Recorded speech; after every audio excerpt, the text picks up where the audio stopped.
Buenas tardes, nosotras vamos a hablar sobre las obras renacentistas y manieristas, a través de un análisis de algunas obras de artistas famosos, notando sus respectivas características. El Renacimiento surge en Italia a mediados del siglo XV. Se expande por Europa y marca el fin de la Edad Media y el comienzo de la Edad Moderna. Se caracterizaba por el resurgir del humanismo.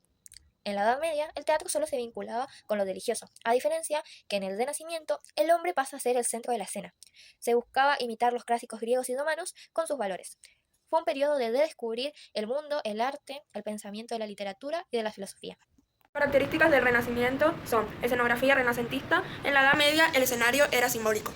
Cada espacio significaba algo. Ahora las escenografías crean decorados con perspectiva que simulan calles, palacios o jardines. Y se genera una visión realista, como si los espectadores estuvieran mirando una ventana a la realidad. Unidad de acción. La obra debía girar en torno a un conflicto central. Unidad de lugar. Toda la obra debía transcurrir en un mismo escenario o espacio. Se buscaba fomentar el orden, la claridad y la armonía. Valores renacentistas, que también aparecen en la arquitectura y la pintura. Unidad de tiempo. La acción debía desarrollarse en un plazo no mayor de 24 horas. La obra La Tía de Jaula, o también conocida como La Tía de Jauja en ediciones anteriores, fue una obra muy conocida de Lope de Vega, un dramaturgo muy importante para el teatro prelopista español, anterior a Lope de Vega.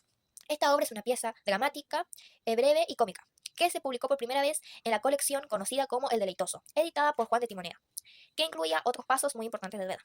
La trama gira en torno a un tema folclórico muy popular, la leyenda de Jauja, de un país de la utopía, donde no era necesario trabajar para poder vivir. Dos ladrones, personajes astutos, se encontraban con un simple o un personaje ingenuo, la mendiga, y la distraían para poder robarle su dinero o comida. Minuto 1:42. Aparición de los pícaros ladrones. Acá podemos ver el humanismo y el enfoque en lo popular y lo cotidiano, donde el centro son los personajes humanos, mostrando su interés por su condición. Uso de tipos fijos, se reconocen los personajes con sus rasgos sociales y psicológicos. ¡Ea! ¡No te quedes rezagado! ¡Que ahora es tiempo de tender nuestras redes! Ay, ¿cómo quieres que ande, hermano? Si quieres, apenas puedo con mis huesos. 3 leguas llevamos dándole a los pies y yo ya no aguanto más. ¡Ea! ¡No te dejes amilanar! Di. En el minuto 2:47 hablan de que la mendiga pasa con una olla de cazuela para su hombre y idean un plan para distraerla y así poder comer de su comida. El Renacimiento, en este caso, resalta el talento y la astucia de los individuos con su habilidad picaresca. Y sin que ella se dé cuenta, nos comeremos lo que lleva en la cazuela. ¿Y cómo nos arreglaremos para ello? ¿Cómo? Abusando el ingenio, hermano Panarizo. Le contaremos.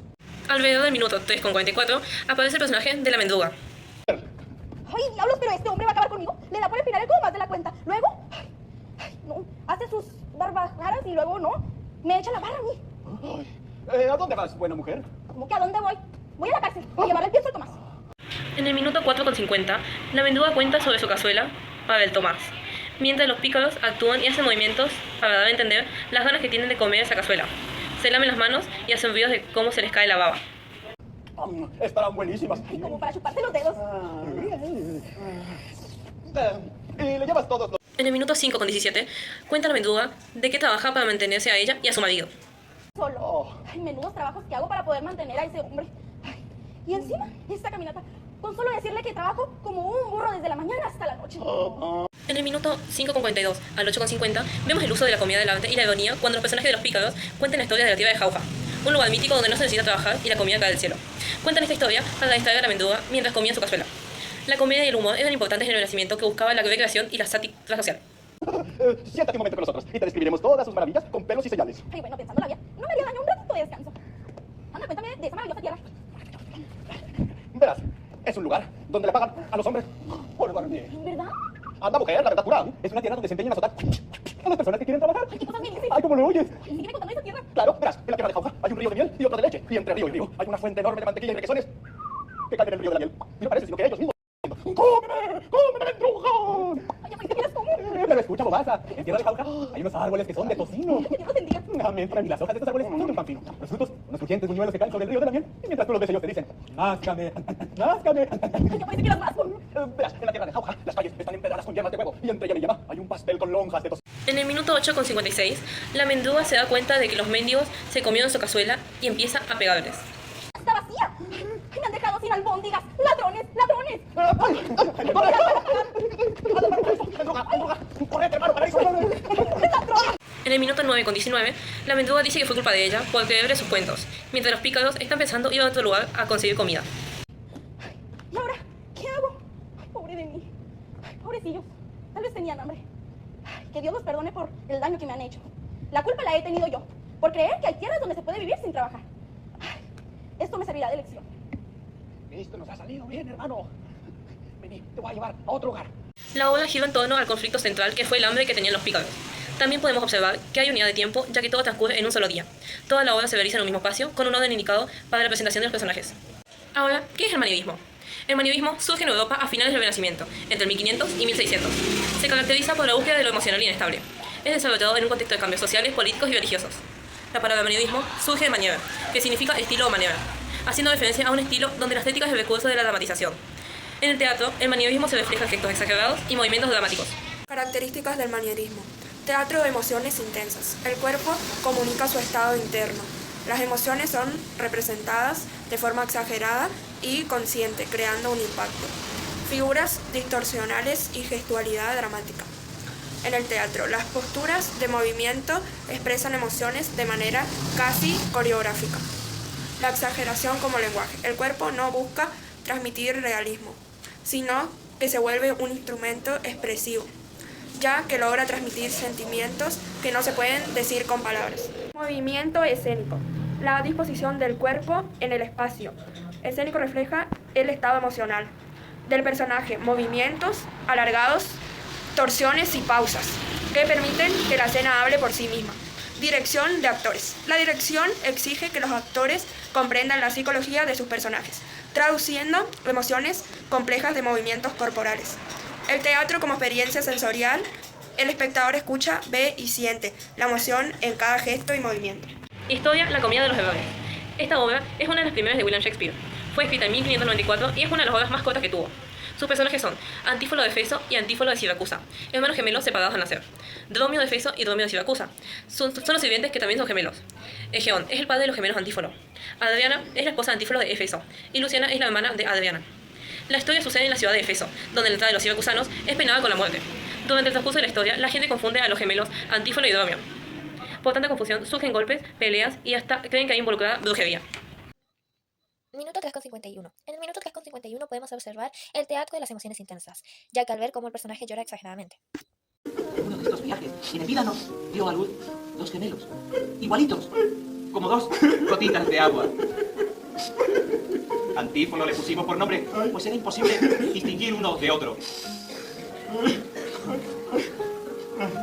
La misma noche, en la misma posada, una campesina dio a luz 2 niños también iguales, que decidí comprarles para aliviarles de la miseria que les abatía y para que pudieran servir en el futuro a nuestros hijos como criados.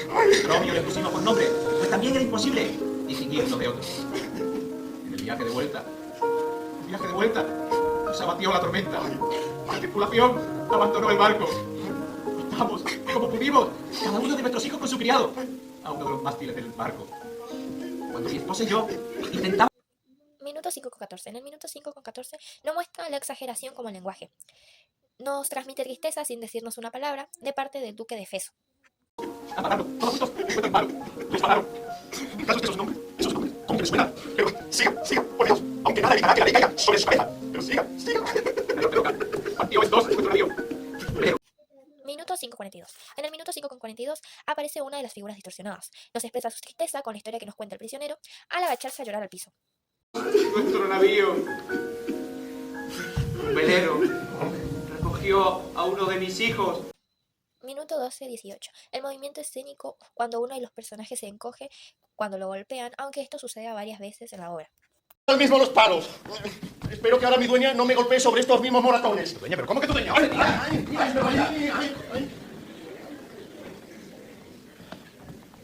Al parecer tiene Éfeso oscuras brujas. Minuto 14,35. Podemos ver la dirección de los autores, donde el sirviente, con sus movimientos, hace saber que tiene miedo de los golpes de su amo y de sus hermanas. El sentido de sus palabras. ¿Pero cuándo viene?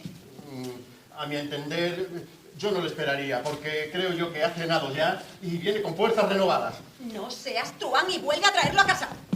¿Que vuelva? ¿Para que vuelva a pegarme? Vuelve o te pateo el culo. Como mi ama me patea para... Minuto 32,3. En el minuto 32,3 podemos tomar esta parte de la obra como una experiencia sensorial, ya que las emociones se sienten al ver cómo esta obra termina y los movimientos y gestos que pueden tener los personajes. ¿Aquel? No, que se quede este dron y se vaya ese. ¿Eres tú, Egeo, o su fantasma? Oh, viejo dueño mío. ¿Quién le amarró así? Ay, que todo empieza a coincidir. Estos dos antífolos tan idénticos y estos dos dromios tan iguales. ¿Será por acaso este el padre de estos dos hijos hoy por casualidad aquí reunidos? Comparación entre ambos estilos. Mientras que en el Renacimiento los movimientos son equilibrados y serenos, en el manierismo se buscan los gestos que rompen con la armonía, generando una relación de inestabilidad. El manierismo nos enseña que el cuerpo puede ser un lenguaje principal del drama con distintas técnicas de expresiones. En conclusión, el Renacimiento y el manierismo fueron dos visiones distintas del arte. Mientras el Renacimiento destacaba la belleza y el manierismo buscaban expresar emoción y drama.